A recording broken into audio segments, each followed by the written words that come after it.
Hi there, Sanmunani Moloeni. Welcome to Fix channel. If you're here, please subscribe before the end of the video. If returning, thank you for love and support. I appreciate you. Thina izingane zesithembu siyaxoxa. Le nto yokuba absent, le nto yokuthi-ke nani ubaba uMseleku niyamkhipha la ingena khona ngazi kanjani. Yabo nje magcwalisa ifomu ithi father kugcwalisa yini. Kuzona zonke iy'ngane lapha kaMseleku ey'khona nale yamakhwele esikhona. Kodwa ngithi ngixoxele ukuthi ukuba absent-ke akakufihli. Bahleli lapha esiphakhe uMacele, uMakhwela, ubaba uMseleku. Uthi ubaba uMseleku-ke uMakhwela ubuza indaba ukuthi isibongo kuzoba njani. Bathi-ke uMacele noMseleku hhayi indaba yesibongo kuzobhala uMseleku, basho kwingane lezayo. Sathi kuMakhwela hayi phela ngoba ngisanganelwe yikhanda ufuna ukwazi manje. Seyatshelwa ukuthi uzobhala isibongo ukuthi uMseleku ngoba kusho ukuthi uMakhwela-ke ulotsholwe before ingane ifika kwenzakalani, kodwa nje isibongo sengane kuzobhala uMseleku. Nansi-ke indaba ubaba uMseleku la esebika khona ukuthi uzobe egula ngelanga lesigameko. Uthi ubaba uMseleku uMacele uzohamba eyothenga lokho kuthengwayo phela kusho ukuthi ingane iyathengelwa iy'mpahla lezo ingane mayifika nangalolo suku uMacele uzobe khona. uMacele yazi ukuthi umamkhulu uMseleku ubaba, yezwa kusho uMseleku kusho kuMacele behleli noMakhwela. uMakhwela yena uma walengane ekhona manje. Kuthiwa-ke uma uMakhwela esedidizela laphayana ememeza ehayiza enza yonke leyo nto leyo, uMacele ozobe erekhoda ozobe ebuka leyo nto leyo iyenzeka ngoba uMacele setsheliwe besikhona nawe. Akekho futhi owabuza umbuzo phakathi kaMacele noMakhwela ukuthi hawu uzobukuphi, esho uMseleku. Ifana ngqo-ke nalento eyenzeka manje kuMpilo, ukuthi uMpilo lapha ematafuleni ku-season 3 izingane zesithembu usahleli noMakhumalo noma wakhe. Lapho thina sesicabanga ukuthi phela ngoMseleku esimuzwe ekhuluma ku-season 2 ethi-ke Mpilo ngokungenzela iqiniso ube yingane nami ngizokwenzela iqiniso. Sicabanga ukuthi ubesezoya kobaba abanye eyobuzisisa lento yokuthi mhlampe uyarobheka ukanjani. Emva kalokho ayivale le charter, ayenze nje into athi uzoyenza ethembisa uMpilo. Kunjani-ke uMakhumalo okuchaza ukuthi into enokukhokha nokulobola akazwani nayo. Thina-ke sesinombuzo wokuthi yabo uma kube bekune-tell all besizobuza ukuthi-ke umpumelelo, angithi ngoba phela umpumelelo ube khona before umshado. Kodwa manje ngoba mhlampe nawe uyanqena ukuthi uyikhomente lento uyisho ku-season 2 ofuthane nesithembu, ubaba kaMayeni washo ukuthi umpumelelo wahlawulwa kuqala kwase kuyalotsholwa. Yazi ukuthi kwenziwelani lokho? Ingoba uMseleku wayefuna ukwenza njalo, wayenza into e-right ekufanele ukuthi ayenze ngoba ubaba kaMpumelelo. Emva kwalokho masedlulela ekutheni uselobona kanjani because uMpumelelo usekhona before umshado. Umbuzo wokuthi-ke uSine noMpilo yini inkinga? Yilana-ke kushoda ukuthi sizwe uMseleku ukuthi uthini, hhayi ukuthi uMacele uthini, hhayi ukuthi uMakhumalo uthini ngoba ubaba nangu. Yayizwa? Yiyo-ke lento esithi mase siyikhuluma kakhulu sithi lo save lona, hhayi ukuthi udidwa yisingisi, usuke yazi into ayibhalayo ukuthi usave usho ukuthini. Mase-ke mase siwuchaza lo save ubone ngathi wena siza ngoba u-fan base mentality or fan mentality, kanti sichaza into ekhona ukuthi yena ufika ahlale e-back seat.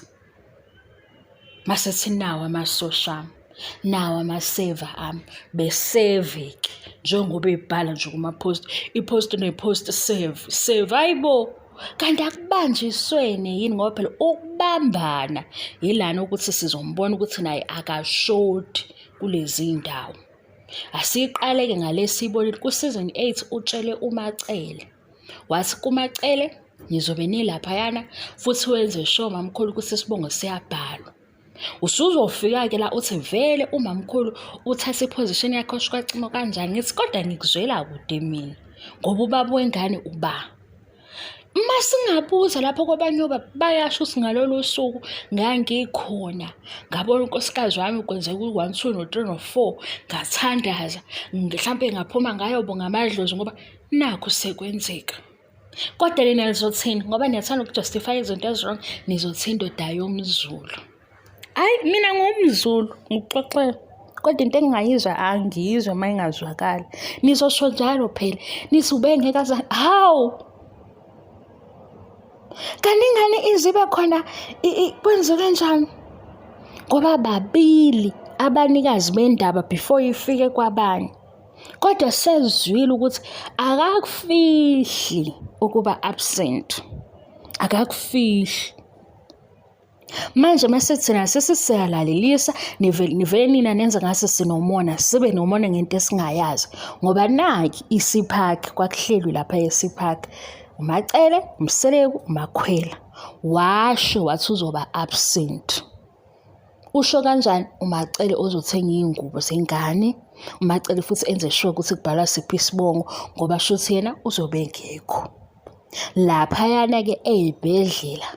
Angazi phela-ke ukuthi kuyafana yini kodwa ngicabanga ukuthi izibhedlela ziyafana. Ayikho indawo yokuthi ubaba akangafiki. Akaze kushiwo. Nalana futhi lezi indawo esenziwayo mhlawumbe eziba private nakhona mhlawumbe kube abomndeni bebe u4 yabo kuwukuthi phela bakhona lapha abafundile amanesi amanye bazakhela ukuthi-ke uzobelesa ngendlela yasekhaya. Uyaba khona ubaba ezobamba isandla sankosikazi wakhe eyibone yonke into. Yazi uzomsiza ukuthi ayibone yonke into ukuze ingane le ekhona masifikile ayitshele, ayifundise ngokubaleka nokuhlonipha umama because ubonile lo banzima ubekhona. Ngesikhathi-ke sisathatha uMacele noMakhomalo sibabeka phambili ey'ndabeni ey'dinga uMseleku sengakuxoxela ukuthi uMpumelelo uyofunda kubani. Yabo? Khona sibuye sithethe sibuye sithi kodwa le ngane ikuthathephi ukwenza nje. Uyabo? Kodwa phela into esidinayo ukuthi unalo ithuba lokulungisa.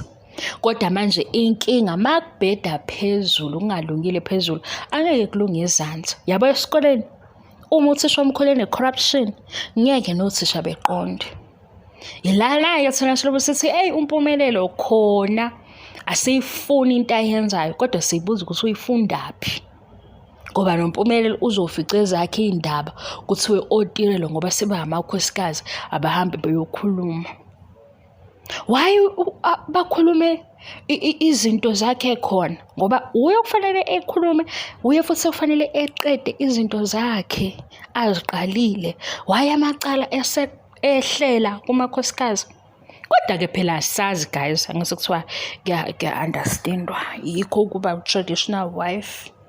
Hhayi ezinye izinto zinabantu ababiziwe kuzo ngoba ukhona uMseleku. Yangizwa ukuthi ngithini? Ukhona. Lana kwabanye omama siyesiza ukuthi kuthiwa usethatha lamacala usekhuluma lezi ndaba ngoba ubaba wakhona akekho manje, akasekho ubaba ngesimo sokuthi-ke bayinto eyodwa ngokomshado. Usephoqelekile ukuthi umama akakhulume, akalalele, akalungise if ikhona into ayilungisayo. Lena-ke sidida kuthando nesithembu ubaba uMseleku uyimento yabantu abaningi kodwa sibuye sibone ukuthi uyasho. Akagcini futhi ngokusho uyenza. kuMakhwela nje sesilindele nokuze i-bad story time ukuthi uMakhwela kwenzakalani. Umamkhulu wayesethini-ke ayibona ingixolelo ekhasi sengikhohliwe khonto engiyiphuzayo, ngiphuza ubisi ngingaze ngicathi lina la ngizohema ngoba-ke sengiphuza into ey'thile engiphuza ubisi. uMakhwela nje masingethi i-bad story yakhe sifuna uMseleku ukuthi ubekuphi nalolo langa lelo. Kodwa hhayi ukuthi ufihlile mhlambe wena uthi masubuka ku-TV show umlaleli ekhuluma ukhohlwa ukuthi u-absent. Thina-ke siyayilalela i-TV show silalele ukuze sizojaja into esiyizwile. acele kwathiwa akuthenga amabhayi, ethenge lokho kwey'ngane, ingane uma isencane abe khona laphayana eduze kwamakhwela ukuze mase kwenziwa konke okwenziwayo enze sure ukuthi kuhamba ngolayini. Uma acele ubani, umamkhulu, umsele kubani, ubaba wengane le efikayo. Bye bye.